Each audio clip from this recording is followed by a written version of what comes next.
Affairs, a government and community relations consulting firm that helps clients in building government liaisons and providing outreach to community leaders throughout Southern California. In his career in the public sector, Alex has served in community-focused roles for a Los Angeles City Council member and mayor, SoCalGas, California Governor Arnold Schwarzenegger, and more. A proud Anteater, Alex helped to create the UC Irvine Korean American Alumni Chapter and served as its first president. Alex, thanks for your leadership today. The group is yours. Thank you, John. And I wanted to express my appreciation for all of the participants to come share their knowledge and advice to all of the alumni all over the campuses. So let me begin by introducing all of the panelists, and I'll read each of their respective biographies. Our first panelist is Priscilla Enriquez from UC Berkeley. She is the Chief Impact and Strategy Officer for the Sacramento Region Community Foundation, where she is responsible for grant making, community engagement, and program initiatives. She has over 20 years of experience in this industry and made a variety of community investments in many different aspects of human services, arts, and so on.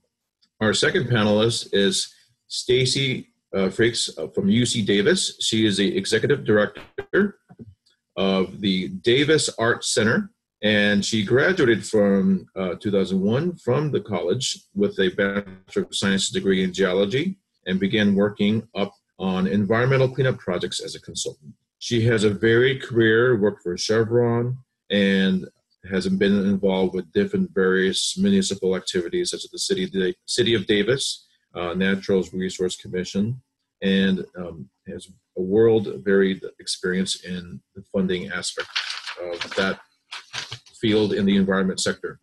Our third panelist is Julie Ferrata-Toy, harking from UC Riverside. She was confirmed by the United States Senate as U.S. Ambassador to the Republic of Equatorial Guinea on October 2015. Ambassador Ferrata-Toy is a career member of the Senior Foreign Service Class of Counselor. Also with us is Renee Jones. She is from UC Riverside.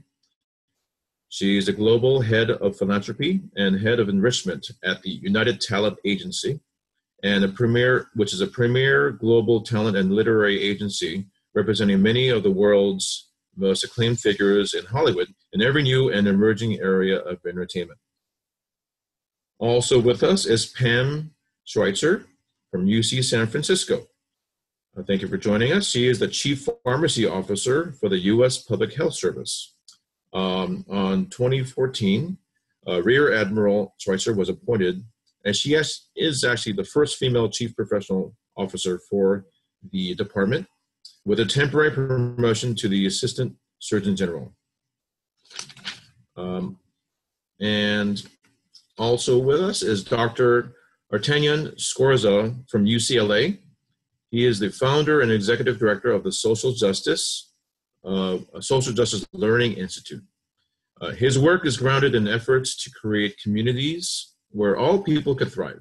His expansive research, education, grassroots organizing, and policy experience has made a significant impact in high-need communities throughout California. Lastly, we have Matthew Wainwright from UC Merced. Thank you. He is a consultant for the California State Senate. Prior to this, he was a district representative for the U.S. House of Representatives. He held a number of leadership roles as a student at UC Merced, including Senate Pro Tem for the Associated Students at UC Merced. Thank you to all the participants for joining us. And I will begin by asking a series of questions toward each of our participants, and we'll reserve some questions submitted for the audience after that. I'll first begin with Dr. Artanian Scorza, and make sure that you're all available there.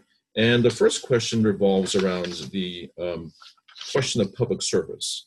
Now, we know that everyone has a story, and your story could be a lesson for the people in this forum. Please tell the audience of what your position entails and how you got into your career of public service. Well, thank you so much, Alex, for that introduction, and it's a pleasure to be here with all of you today. I am currently an elected official on the school board for Inglewood Unified School District, served as the UC student regent as well, and have had an opportunity to transform the world around me. So I'm getting a note that's saying there's no audio being heard. Can you hear audio? I could hear you. Great. Okay. So there's a panelist in the chat that says he cannot hear audio. So you might want to check your audio settings. So with that being said, by and large, I came to public service through work in my community and as a result of educational activities I had engaged in with young folk. So it was because I was teaching in a classroom, had founded a nonprofit organization, and begun to organize on campus at UCLA and throughout the state that I was appointed to serve on the Board of Regents. And beyond that, became deeply exposed to the world of public policy. And in pursuing my PhD in education, was able to take those experiences and apply them locally in my own community, so much so that I've run a number of campaigns and have passed a number of initiatives locally, one of which is raising $90 million for our school facilities through a school bond campaign.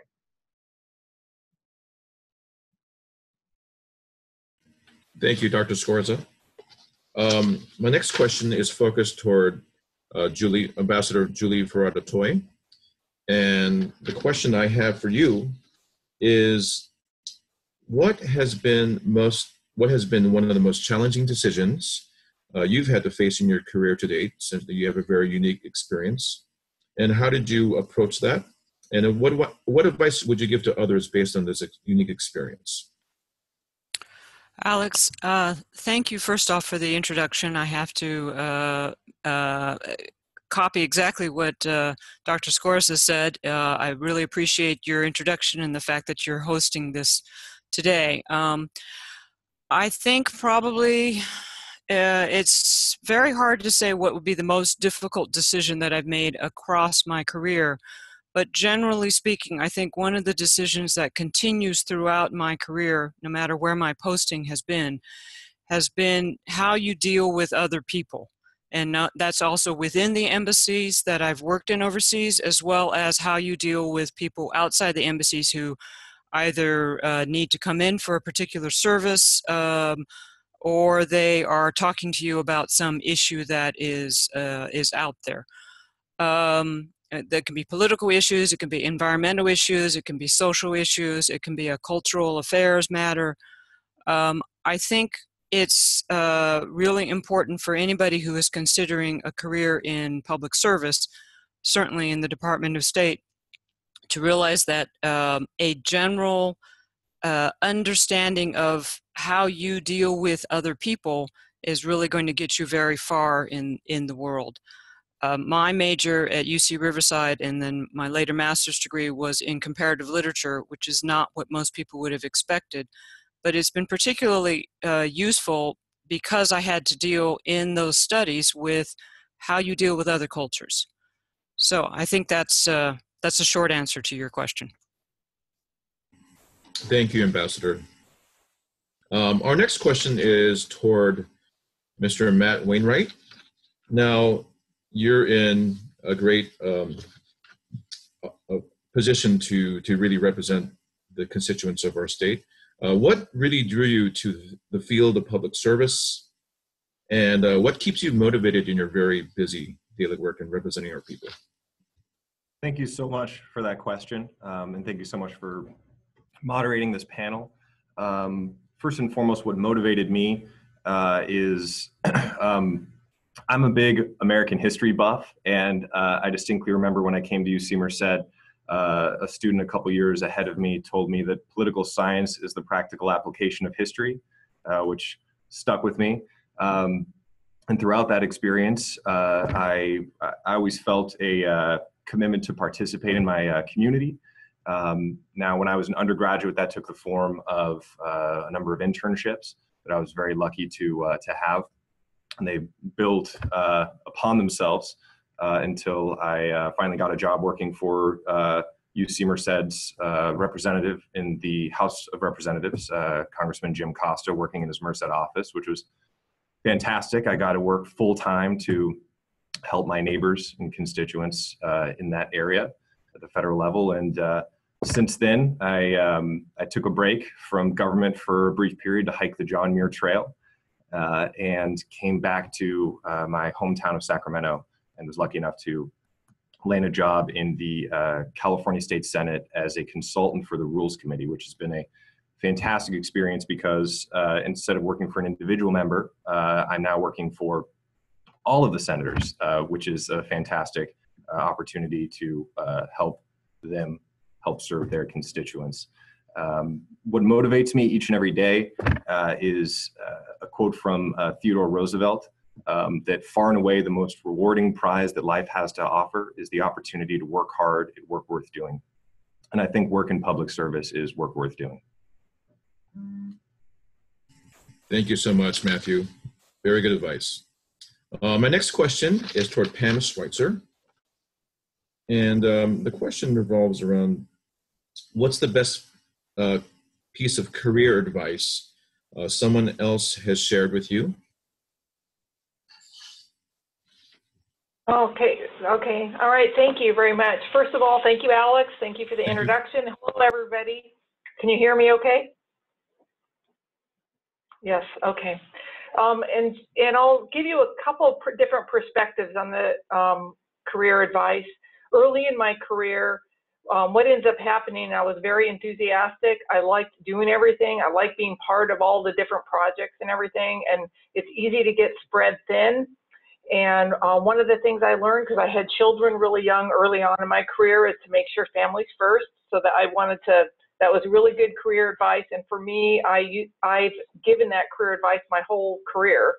The other thing is, in my role right now, I have a chance to influence, and I have met a lot of other people that I think that have done a fantastic job in this role, working with our United States Surgeon General. And so the advice that was given me is make it your own and find an area that you can make a difference and make impact in. And so that's kind of what I've been doing. The other other career advice is appreciate your teammates. I'm in this for the long haul. I don't take the shortcuts. A lot of these projects where you really want to make impact, they actually take a long time to make, and I don't give up. Like, we start it and it may be 5-6 years until a project is finished. So I do a lot of seed planting. That's what I call seed planting, where like try to move folks towards making change. And the other advice I have, or that people have given to me, is to stay at the top of my game, stay at the forefront. And so whatever area of expertise that you're in, stay at the top of that game, so you're always looked at as an expert in that area. Thank you, Pam, so much, especially with your unique background, and the balance of work-life balance is very important. And I was asked to also to remind all of our participants, actually our audience, to submit your questions using the Q&A function or by emailing alumni@ucop.edu. Again, if you want to submit your questions, make sure you use the Q&A function or email the email alumni@ucop.edu. So thank you for that. Okay, next up, we want to talk to Priscilla Enriquez, and your question, Priscilla, is what role has the UC played in your career and your progress and success? Oh, wow. I think it's been instrumental. You know, I went to Cal Berkeley, and that was my dream as an undergraduate student, you know, coming from an immigrant family where education was really important. And so in my family growing up, coming to Berkeley was like achieving the dream, you know, the jackpot and the lottery, if you will, together. I think, if anything, it just opened my worldview. The theme of public service was always sort of embedded in my family life. Our grandmother lived with us and raised me, and was a very caring person, always helping other, you know, immigrant women like her. And so to grow up in that environment, it was like a no-brainer that I would go into some kind of service or career where I would be helping others. And when I came to Berkeley, I felt at home. I had grown up in so many different environments. My father was in the military, San Francisco, Alaska, the DC area. But coming to a campus where, all kinds of ideas, folks from all over the globe attended, really shaped and framed how I look at helping the community in the work that I do right now. And it's continued on to open doors. You see Cal Bears everywhere, go Bears.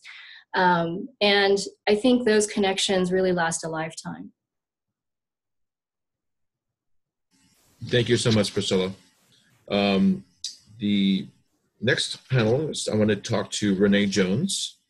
And the question I have for you is, how can participants in, I'm sorry, getting some feedback. How can participants in today's program find out about opportunities in your sector at your company? And yeah, that's the question. So how can participants in today's program find out about the opportunities in your sector? Sure. Thanks, Alex. Thanks for having me here today. So, I'm currently in the entertainment business, but prior to that, I'd come up working in the U.S. Senate on Capitol Hill, and then I moved into the nonprofit sector, and I worked for several organizations prior to starting the foundation at United Talent Agency. And so one of the things I would say for people trying to, make their way in today's environment is to really explore different opportunities and not focus so much on the sector or, even the type of company it is. It's really about getting the experience, getting the internships, and building your resume and profile, because I know currently I'm very involved in both our training program and, the culture here at my company. And we really are always looking for very dynamic candidates that have a varied background. And, of course, it's, the education you receive is always very important, but I often find that the things that really stand out tend to be your internships and your other life experiences that differentiate you and allow you to bring in interesting experience to a company. And the entertainment business in general, there are many opportunities for social impact. The studios, the networks, the agencies, we all have some sort of division that really focuses on giving back. And what my company is especially unique in the fact that, we represent talent and we represent writers and producers and musicians and actors. And it allows us to help bring awareness to different issues in a way that many companies wouldn't have that as a tool in their toolbox. So, my advice again is, be fearless, get out there, get the experience, knock on doors, don't be afraid to network, because that's truly how I was able to find my way to the entertainment business, was just by, using the opportunities I had, building on it, networking, and, finally landing somewhere where I was able to build out a division. So I think it's really about being fearless. Thank you, Renee. Our last participant, this question goes out to you, Stacy. What does holding a UC degree mean in your field or company? Let's see. Thank you for the question. And I wanted to just share that I have 2 UC degrees. I have the UC Davis geology degree and the UC Berkeley business degree, my MBA. And both of those have added to very valuable experiences in the career field. My first time I would say I noticed it distinctly was when I worked for Chevron. I worked in the headquarters, and there was almost 300 UC Davis grads that worked in the headquarters. And we would network and make sure that we all knew who each other were. We would have breakfast meetings, and just knowing who the other grads were. You had something in common, even if you graduated in very different years. So it built up a community that was really important. I also recruited for Chevron for UC Davis, and that was always fun to go back to the alma mater and see what the students were doing, and really help with resume building and interview skills in addition to the recruiting piece. My MBA, though, was also very transformative because I switched careers shortly after getting my MBA. I have about 10 years in environmental management, 5 years in finance and corporate strategy, and 3 years in the arts. So I've switched sectors 3 times since my graduation. And in all 3 cases, I really relied on the network I had from UC Berkeley, the skills I learned, and the career advice I got there as well. So it's played a very big role in my life. Thank you, Stacy. Actually, Stacy touches upon a very important question that has been brought forth to us. And this goes out to the whole panel. Maybe one or two of you can answer this. In what way did you get your job?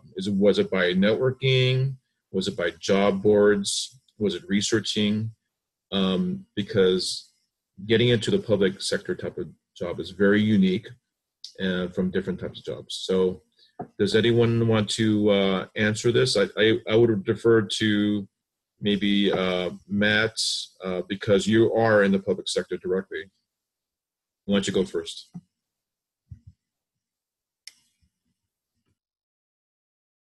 Sure, yes. Well, both of the jobs I've gotten after college, the ways I got them were similar, but in some ways different. My first job working for Congressman Costa, I had been very active in internships. At one point, I had interned for his former colleague back when the lines had been drawn so that they were congressional neighbors, as it were.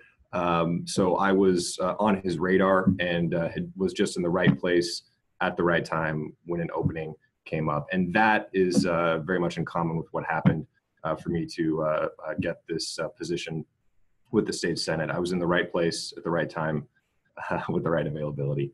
And I think that it's really just, luck is when preparation meets opportunity.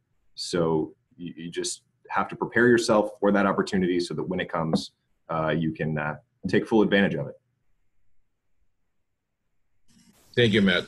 I think Stacy, you talked to me about this. I think you want to answer this question more very shortly? I'd like to give a little bit of input because it was a lot of hard work. Switching from an oil and gas sector, an environmental person in that, to finance is a big shift. But I used a ton of resources in my region. Any business journal that is out there. I went and researched different sectors, how many jobs were in each sector, because my goal was to stay in the Sacramento area, figure out where my skill set matched what was available, and wasn't afraid to go ask what a day-to-day job was like to see if I'd actually like it when I changed into a different career. And it was a lot of contacting people, using my network to get introductions, and a lot of hard work. My first job out of school was right during the 2001 recession. And I went and I think I delivered maybe 100 resumes around the Sacramento area, and I got 3 interviews and 1 job, and that led me to every opportunity I've had. So I just wanted to say it's a lot of hard work and getting out there and talking and meeting people and really finding out where your competitive advantage is as a person. So I want to share that too. Alex, could I add to something to that? Okay, go for it. Yeah, I came into the Foreign Service because I met my husband at UC Riverside, and he had graduated from there, and he had been in the Peace Corps before, and discovered that there was this thing called embassies. Figured out that you now, in today's world, you'd go online to www.state.gov, and you could figure out how to apply, but at that time it was before the internet. So he had already figured out how you take the exams.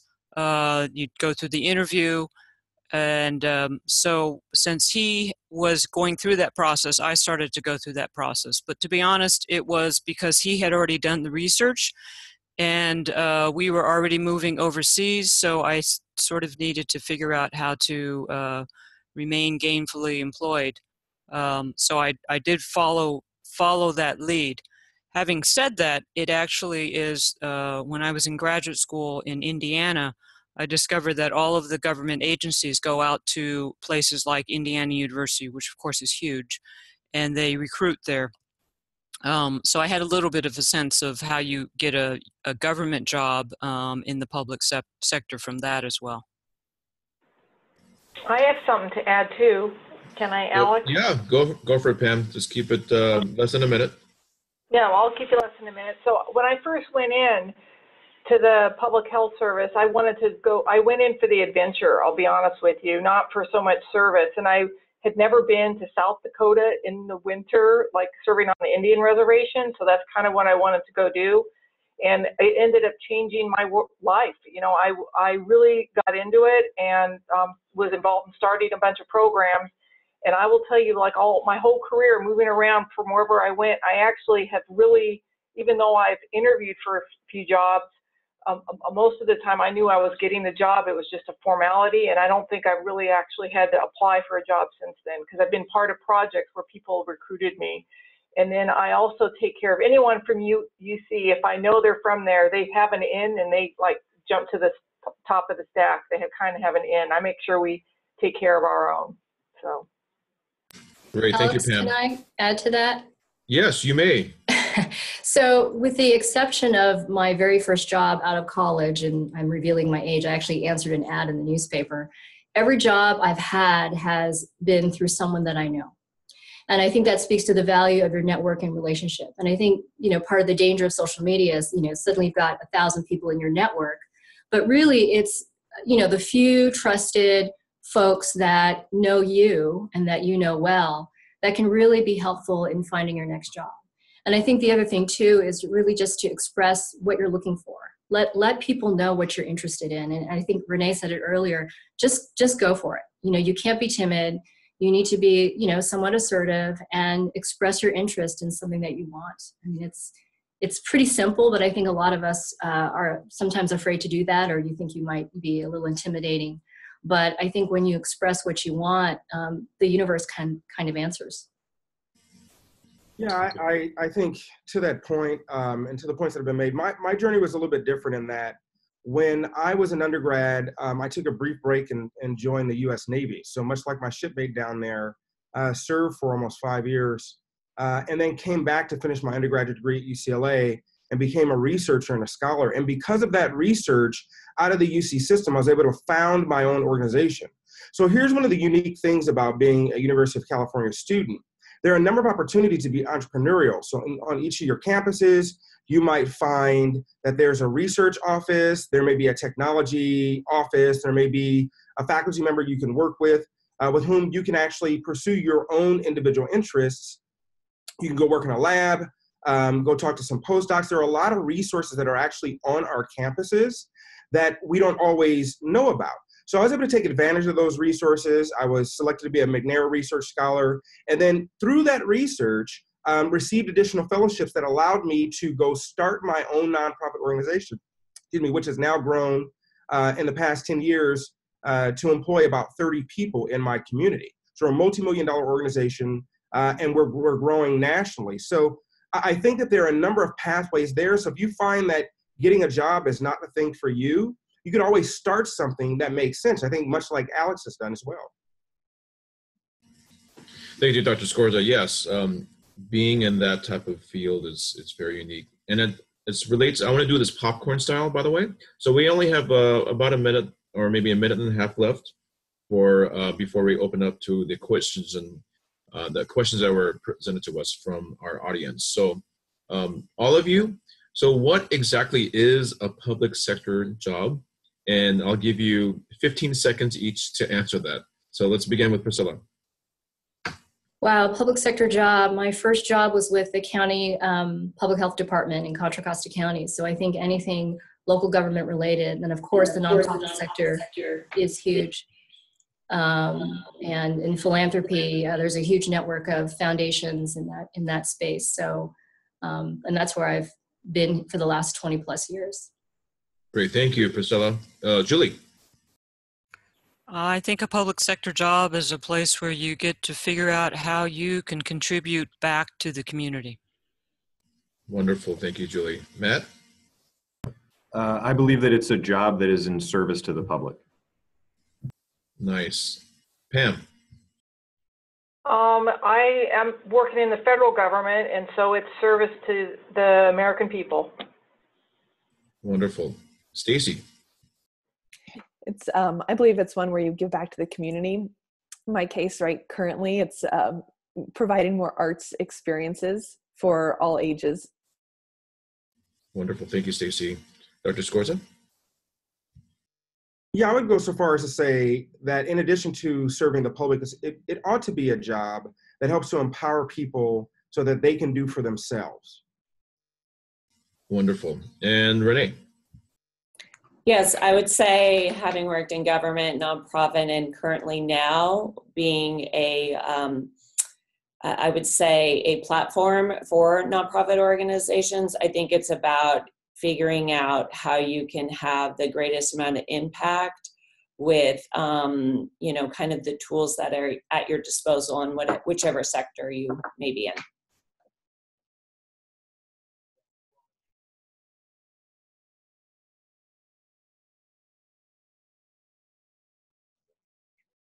Alex, you're on mute. My bad. I'm the moderator. I should know this. So this question is for, we'll have one quick question for both Pam and Renee.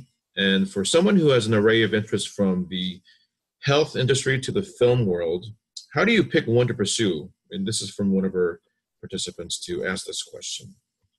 If you're confused, where do you want to choose? Pam first? I actually think if you're early in your career, you can try both. The world is wide open, and you can actually get away with doing one. There's a lot of opportunity to use film in the healthcare field. There's a lot of opportunities even to do a lot of training and education. You can see if you want to do both of them. That's what I would say. There's nothing, the world is wide open. There's nothing keeping you from doing what you want to do, and you could do both, because we have a lot of filming in our industry, in the healthcare. Thank you. Renee? Yes, I agree. I think, if you look back at your 22-year-old self, which was just a few years ago, just kidding, would be to pursue everything and see where your passions lie. And I'm going to piggyback onto what Pam was saying. Often there's a hybrid opportunity. I mean, I'm technically at a private company that has a major cause, pro-social element to our company, but that wasn't the case when I started. I created, I built it, and, very much we're in the business of storytelling. And when, Pam was mentioning there are filming opportunities, that's exactly right.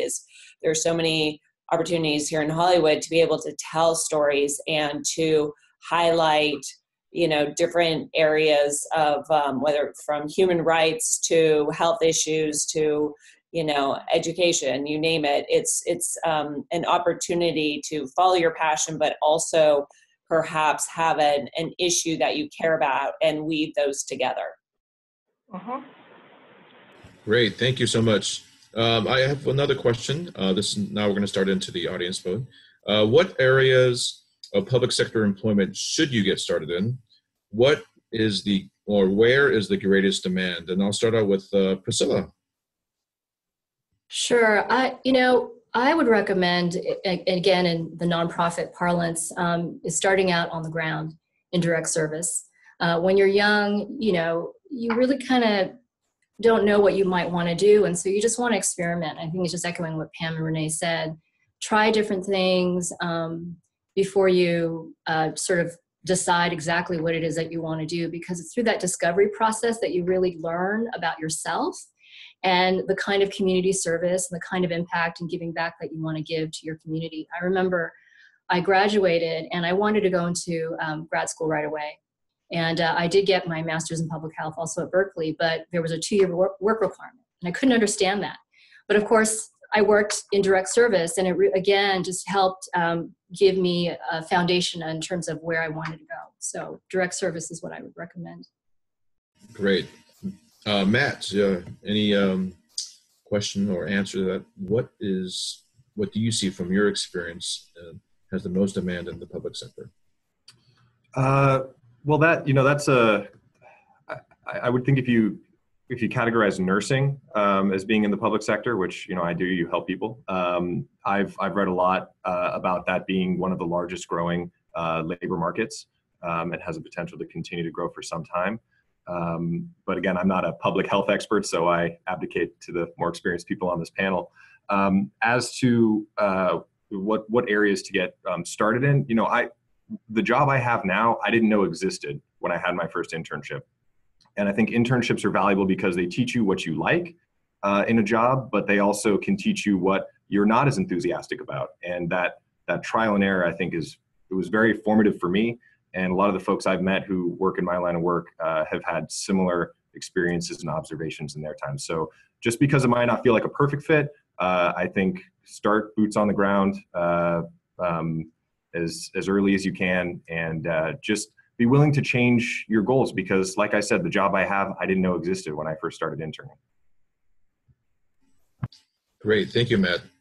I have a quick, let me ask a new question here. And thank you for the participants for bringing in the questions here. There's one here that says, during your undergraduate education, when was a time when you faced discrimination, for example, microaggression or institutional? How did you overcome that moment? Would you wish you have something, or would you have done something different? Is there maybe someone that wants to answer that question, to experience some sort of bias, whether it's gender related, racial? Can I answer that? Sure. Sure. I appreciate that question. When I was in grad school, and you look at my name, Priscilla Enriquez, my father's Filipino, and I had written a memo, and one of the professors in the School of Public Policy had never met me, or probably didn't know who I was, had written at the very top that we do not write like this in North America. And the assumption was that I was probably not from here. And again, just I think thematically in my life is always to have been direct and, non-threatening, curious. And this was a long time ago, I think, when the topic of microaggressions really wasn't at the surface. I just went to him and had a straight conversation and said, could you explain this to me? And, he immediately recognized his error. So I would, again, just recommend, if you experience anything like that, to approach it, in a non-threatening way, because I think it helps ground and opens the conversation, because it's a teachable moment to whom you're having this conversation with. Thank you, Priscilla. I can speak to that too. Sure, go ahead. It's not from my undergraduate, but and when I worked at Chevron, I worked with in a very male-dominated environment, and there were times where I would be presenting to 100 people, 98 of them were men, and I had a number of times where I would come in and people would expect me to be taking notes and not to be the actual presenter, and so one of the things I learned is to find who your allies are. And I had a very supportive supervisor at the time, and he understood this dynamic. And he also understood that Chevron needed to do more to promote more women within the company. So that wasn't always the case. And so we had talked about a plan to make sure that there is always a note taker that had gender diversity too. So when I came into the room, it wasn't obvious that the only woman in the room was going to be the note taker. But that took me going to him and talking about that. And also knowing who would make sure they would save a spot at a table. So if we had a conference around a table, a lot of times in my observation, women would sit around the edges and not at the table.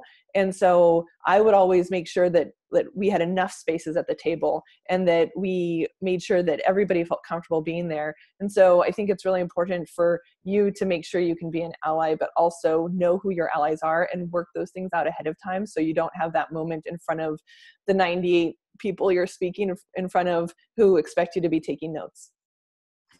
Great, thanks you, Stacy. Let me move on to a different question from the audience. What value does a graduate degree hold in getting into the public sector?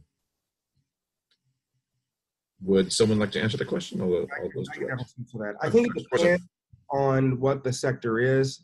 In some cases, we have a relationship with the LA County Department of Public Health, and with the LA County Department of Public Health, there are often times when you need to be able to check a box. So sometimes certain jobs require a master's in public health, or a master's in public policy, or a master's in social welfare to take on that particular job, to become a program analyst, et cetera. So there are often cases where you do need a professional degree and or a postgraduate degree to take advantage of certain jobs. But then there are other opportunities that exist in the public sector where you might, where your bachelor's will suffice.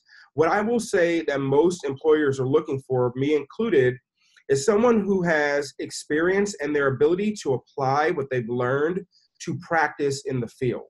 And so if, for example, I know that you're coming to the table and you might have a bachelor's, but I might need someone, I might have to hire someone with a master's, but your experience is equivalent, I might decide to bring you on board because your experience also indicates that you can carry out the functions of this particular job or those particular duties. And so balancing those out, I often get questions from students who go straight from undergrad into grad school, and I typically encourage them while they're doing that to go get an internship, go do a fellowship, go do something that really grounds your academic experience in the real world. Thank you, Dr. Scorza. Let me ask a question that I'll combine a couple of questions that were presented here, and I'll focus on Renee. So a lot of questions about entertainment here. So Renee, let's see here. What advice would you have for someone graduating this year? And I know that as we spoke prior to this, you had some experience with the UC system and comparing to private universities about the entertainment sector and the different types of outreach you've done. So, and combining that question is, how did you get into the film industry? So, Hollywood, in particular, the agencies like the one I work at are known as kind of the mailroom is famous. In fact, there's a book written in the 90s that includes my CEO. That is kind of how one makes it in Hollywood. And I think it probably needs an update for sure, but it's usually kind of the first step for people into the entertainment industry, because often people come here with the hopes of wanting to be on an agent track, but then they find out that they may go and be a producer or go work at a studio or network or some other area of entertainment. And what I will say, though, is getting your foot in the door is always a challenge. And I'm really proud of the fact that I helped create UTA University, which is our program here at my company. And it is, we really do try and, recruit within the UC system. We're always looking for, we get plenty of resumes from USC, and we're always looking for UC grads. And we're looking for people, though, again, that have more than just their degree.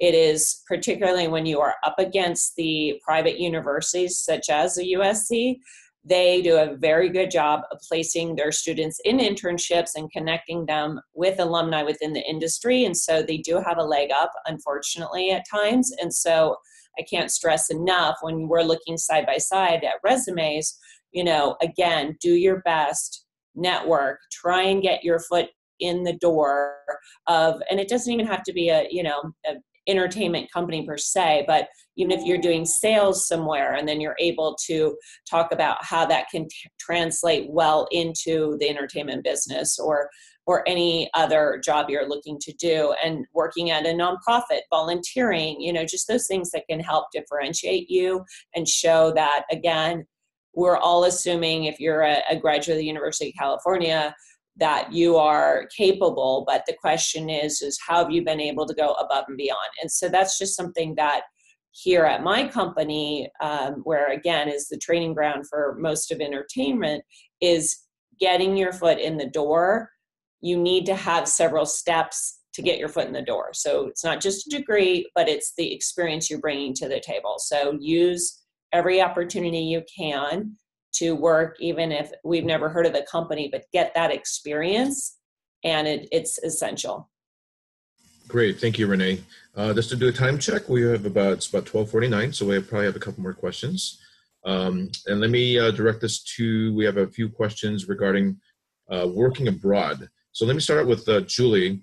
Let me just combine these questions. So it's about what's it like working abroad, and how does it differ from working in the U.S.? And I'll ask you and then a couple other folks. So, excuse me. So this foreign service career actually has had me working about half of my career back in Washington, D.C. So I've both worked abroad and domestically. Every time about every 2 or 3 years, I move to a different country. It's either back home or to a new country.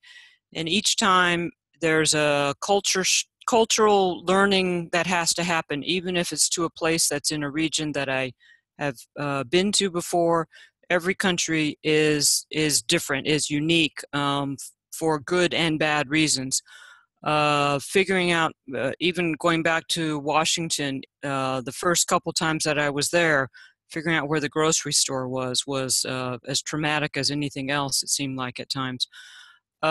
Every place, when you first arrive, you start out always with a very high on where you are, and then the realities kind of settle in about what you can and can't do, or what you can and can't find. And then usually about a year in or so, you settle into something that feels much more normal.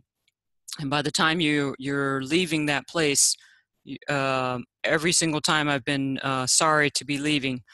Most of the places I've been overseas have been developing countries, so the challenges are much greater than they would be moving from California to Ohio.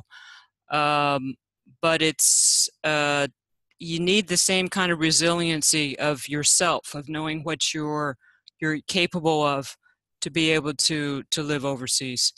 That's a very general way of answering the question. There are a lot of different, if there's something more specific about different areas, I'm happy to answer that, but that's pretty general right there. Great, thank you so much. Let me ask, since we're running short of time, let me ask some other questions from some great students here. Let's see here. What was your biggest regret during your undergraduate studies? So anyone want to answer or tackle that question? The biggest regret? I'll answer. This is Pam. Okay. I think when I was an undergrad, I was more thinking of playing, and I was just taking the classes, memorizing. I wasn't really trying to learn the material. Later on, when I went to graduate school, I really wanted to learn the material and get it down well. So I think probably not taking serious the classes, especially the classes that were electives, just trying to get them over with and done, versus actually trying to learn. So now I'm very interested in all these topics. Like right now I'm in the medical field, but I love history and writing and literature, but I just really sped through those when I was an undergraduate. So getting into the courses, I think. Great, thank you, Pam. I have another Alex, question. Alex, I have an answer to that Sure. as well. Go ahead. I finished my undergraduate degree in 3 years. I was in a hurry to be somewhere. I don't know where it was, and I'm still not sure quite that I've landed there, but I probably didn't need to be in such a hurry. So for the undergraduate students who are there, take the classes. Take the classes that are outside of your field, perhaps. Learn a little bit about the rest of the world. My major was pretty broad anyway, but you don't need to be in such a hurry. I agree, Julie. I went 5 years and I ended up in the governor's office. So you just take your time, good advice, and make sure to keep on continuing networking and getting yourself involved in different activities. So related to that, I have a quick question from the audience. What are the ways, and this is a resume question, what are the ways to positively market a versatile work history and a passion for social impact that shows cohesion and consistency? Or anyone an expert in that could provide that advice? I'll try, okay. Alex. Someone mentioned volunteer service, and I, you know, it's sort of tied to my comment earlier about being on the ground and direct service. I think once you find your interest, go deep in that area, because that's how you build that expertise and knowledge, and your resume would reflect that, and your narrative when you're talking to people would reflect that. If you're just interested in trying to sort of pepper around and just add stuff to your resume, it'll show. And it really won't show your full knowledge or understanding of community issues or social impact issues. So once you find an interest area, sort of narrow it down and go deep. Thank you so much, Priscilla. Time check, 12:55. We've about 5 minutes. So I'd like to begin by asking each of the panelists to give a final word of advice to all of our wonderful participants. So I'll begin with Priscilla. Well, I've spent a long time in the nonprofit sector, and we need younger leaders. When I look at the leadership of folks in the nonprofit sector, I don't see a lot of young people. And so I would really encourage you to volunteer, answer those job announcements, looking at public service, and just dive in there. Thank you, Priscilla. And 30 seconds for everyone else. So, Julie. I think keeping your mind open to what possibilities that are out there is the best advice I can give you. Great. Matt? I completely agree with what Julie just said about keeping your mind open, but and to that point, best advice, intern early and often.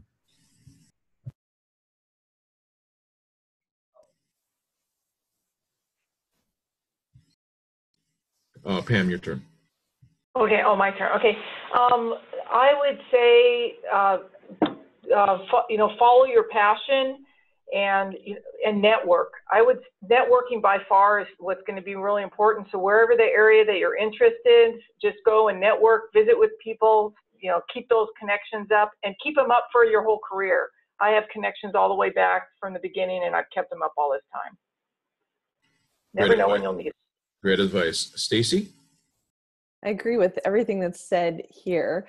So I'll try and add something different. I would make sure you know how to work with people and care about people, and really know how to be a good manager of people. You don't have to be friends with everybody, but the respect and your reputation in that way is so important and leads, it precedes you. And I think people want to work with you when you show that respect. And I have a executive director group where we meet once a month, and everything we talk about is people and finances. And we all are very good at our programs, but know those other two things as well. Great. Dr. Scorza? Sure. To help answer Vanessa's, Jacqueline's, Phillips, and a few others questions, all in one, I think the best advice I can give to all of you is to pursue and identify a really solid mentor who's going to help you navigate through these institutions. One of the most powerful tools that you can develop is the ability to navigate. We call it navigating actions. And you cannot do that alone. You cannot do it by yourself. You have to have mentorship and someone that's walked that road before in whatever career you decide to pursue. Great. And finally, Renee. Well, everyone said so many good things already, but I think it's always important to go above and beyond And I also find it interesting that when interviewing young people coming into the business now, I find it's often they think about what is it that a company can do for them. And I think you should always think about what are you bringing to the table and what makes you that unique candidate that should be, selected for the job. So keep that in mind. Great. Thank you for all the participants. On behalf of the University of California, thank you for joining us today for the first UC Virtual Career Center event focused on public service and social impact. It was a pleasure to connect virtually with each of you today. We know you are busy and we appreciate you making time to be part of today's event. Please make sure to take a few minutes to provide feedback on today's event by following the SurveyMonkey link, which will appear when the webinar ends. A follow-up message will be sent out later this week and will also include this link. I'd like to thank today's panelists for their time, generosity, and commitment to the University of California. The stories, insights, and advice that you share today will make me especially proud to be a UC alumnus. Thank you, all of you, for joining us, and enjoy the rest of the day. Thank you so much. Bye-bye. Thank you.